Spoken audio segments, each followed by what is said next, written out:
Bonjour à tous, bonjour à la communauté Coyote. Après l'essai de la sulfureuse Abarth 124 Speeder, je vous propose de faire connaissance avec Stéphane Labousse, le directeur marketing et communication de Fiat et Abarth pour la France.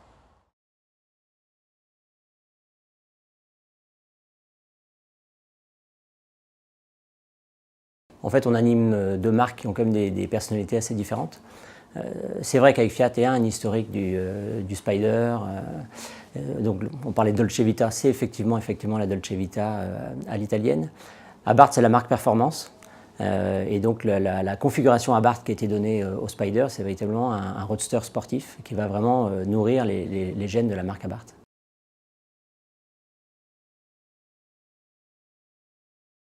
Déjà d'un point de vue design, il est plus long, il a des lignes un peu plus rondes, il a un moteur turbo compressé, il y a le pot Monza qui a une sonorité toute particulière. Donc on est véritablement dans un roadster sportif. Donc là on est véritablement sur une configuration produit qui est un peu différente de celle qu'on a avec la Mazda. Il y a un côté je pense plus passionnel, sportif, compétition. Je pense que le meilleur exemple c'est qu'on vient de sortir la 124 GT avec le hardtop en carbone. Et qui se rapproche véritablement d'ailleurs de la 124 Rallye qui court en championnat de France des rallyes. Donc c'est vraiment cet esprit compétition qu'on va nourrir avec l'Abarth.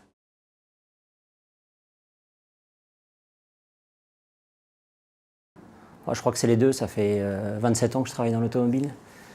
Donc au bout de 27 ans, il y a un mélange de plein de choses. Et en fait, j'ai toujours voulu travailler dans l'automobile en fait. Donc après mes études, ou pendant mes études, j'ai fait des stages, un plus long chez Citroën d'ailleurs, puis après j'ai démarré chez Sonauto, toute l'aventure Chrysler, Daimler Chrysler, Fiat Chrysler aujourd'hui. Donc je suis resté avec des marques très passionnelles, et je pense qu'en fait c'est les deux qui se nourrissent, c'est d'avoir voulu travailler dans l'automobile, d'avoir eu la chance de grandir avec des groupes qui travaillent des marques justement qui sont très affectives. Et qui font qu'aujourd'hui, c'est un vrai plaisir d'aller au travail tous les matins.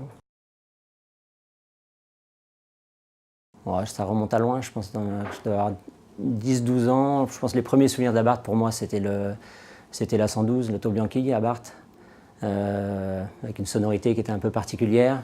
J'avais un oncle, j'étais à Brest à l'époque, j'avais un oncle qui en avait une, donc je crois que c'est là véritablement les premiers souvenirs. Et je crois que c'est le dernier véhicule sur lequel Carlo Abarth a travaillé avant que la marque soit reprise par le groupe Fiat. Un mot là-dessus, vous aviez un oncle qui avait une 112 Abarth, c'est ça? Ouais. Vous avez eu l'occasion de monter un peu avec lui? Vous avez monter un peu, j'ai plus le souvenir du bruit, la sonorité du véhicule que de l'expérience de conduite. Parce que ça détonnait un peu dans le paysage de l'époque, donc c'était rigolo. C'était les petites italiennes un peu bodybuildées, c'était rigolo.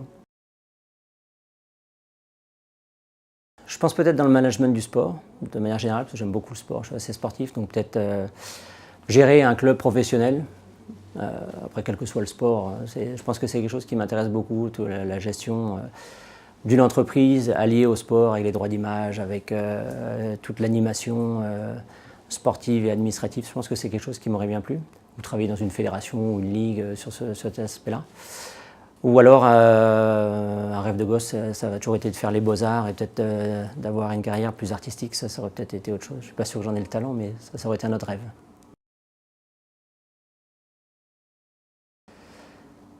Beaucoup de sport, oui. Un petit peu de foot avec des copains de temps en temps. Ça, c'est mon sport de base. En étant brestois, c'était et la voile et le foot, donc beaucoup de ça. De moins en moins de voile, mais un petit peu de kayak, et puis je touche un petit peu à tout, un peu de tennis, un peu de golf, un peu de course, un peu de VTT, voilà. Donc comme ça, on va dire, dès qu'il y a une opportunité de faire du sport, je la prends. Et puis à titre personnel, autrement, je fais de l'aquarelle. Donc ça, c'est un petit hobby purement personnel qui me réconcilie avec cette petite fibre artistique. Et vous peignez des Abarth? Non, je peins que des bateaux et des marines, en fait. Ça me rapproche de mon univers breton, mon univers natal. Merci Stéphane. Merci.